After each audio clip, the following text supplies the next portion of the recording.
I just want to talk today about some of the uses of the participle in as simple form that I can, in a somewhat technical way, in a sense, and not looking really at the form of it, of the present participle at this point, what you've done, but looking how it's used in respect to a main verb.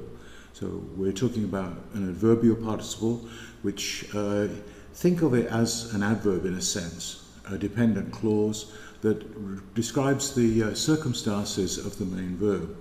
It's useful to actually separate it sometimes from the main verb and to put it into a dependent clause, because then you can work it out and then put it together in terms of trying different things. As Mount says, using ing and so forth for a present participle, which we're sort of we're at this point. So I just want to go through a number, actually just 7 different uses, and that way we'll just at least to introduce you to the idea of when a participle is used, you have to look at the way that it modifies the main verb. It's a sort of a verbal idea in that sense, in its modification. The first one is a temporal participle, which basically relates to time, not in an absolute sense, but in a relative sense, in terms of the main verb.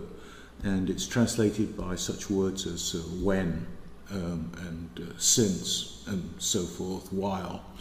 It really defines of when the action of the main verb occurs.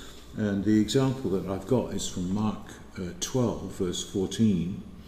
Elthontes legusun auto.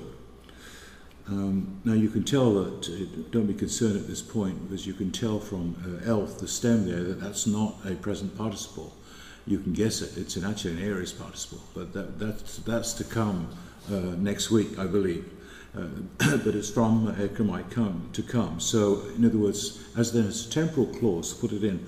When they came, they said to him, or they say to him. This is what's known as a historic present in Mark's Gospel.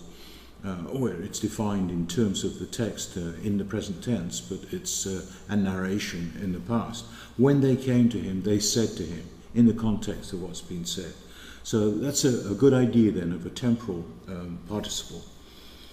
Secondly, then the telic participle, as it's known of, or think of telos in Matthew 5:48, the end, or the perfect, and so forth. The idea is then what's the a purpose. So it's a purpose clause in respect to being translated as things like phrases like so that denotes purpose in respect to the main verb. So that you can see in Acts 3 verse 26 that I've put down there, apistelon auto eulogon ta humas.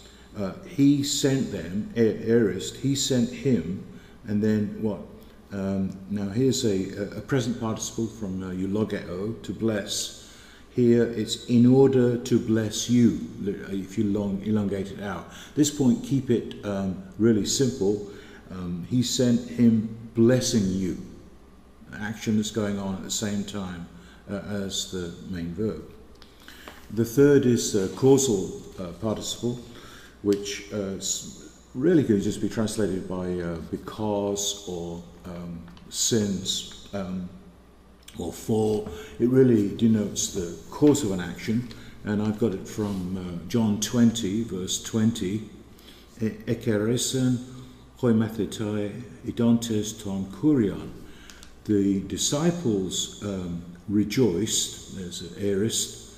Now here's then the sense of the causal from this cause, because they had seen the Lord, or actually literally seeing from araho. You can see again that it's obviously an aorist participle. Again, you've not done that, don't worry about that. Because they had seen the Lord. I've put in a conditional participle because you do come across this in respect to the protasis, a condition through which the main verb occurs. So it's the if clause of the then clause. If clause, if this is true, then that is true also. And it's from Galatians 6 verse 9. Therusamen may, participles are negated through the may, not u, eklomenoi. We shall reap, you can see it's future tense now, not giving out. It's a present passive, you can see from menos in the end. We shall reap if we do not give out. There you can see that it's conditional.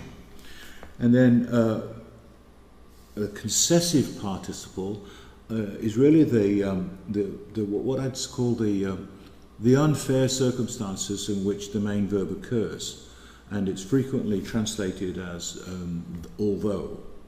So I've got John 9:25, tuflos on arti blepo. Now, there's the present participle of the verb to be. So literally, being blind, I now blepo, I now see.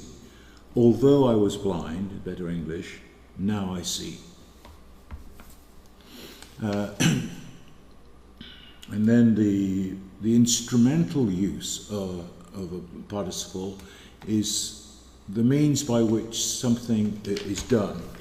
And I've got it from Philippians 2, verse 7 is the example that I picked out. Again, it's an aorist participle.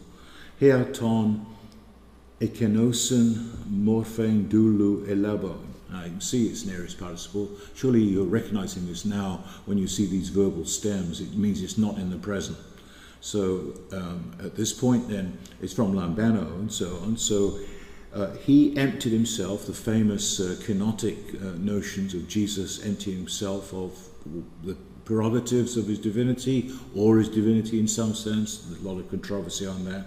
He emptied himself. Now, here we go. This is the instrumental use, by means of taking lambon, the form of a servant. And then finally the modal, which is the manner in which the action of the main verb occurs, the manner in which the action of the main verb occurs. Matthew 19:22. Akusas ho neaniskos ton legon apelthon lupomenos. So when the young man heard this word, or literally hearing this, the word, the young man hearing the word, right? He went away. Now there's it's a present passive participle, literally with or by sorrow, or he went away sorrowing. When the young man heard this word, he went away sorrowing. Now there's 7 uses. They're the main uses of the participle, so that I'm not suggesting at this point that you identify them grammatically in the way that I've done, but I've just put that in there from the standpoint of you seeing the diversity in the way that the participle is translated. So when you look at a participle, you might want to ask yourself, what is this? Is this a purpose participle in the sense of a modifying dependent clause that relates to the main clause, or is it causal, because and so on, or is it simply temporal? Temporal is the most frequent one that you'll come across: when, while, since, and so forth. All right, thanks.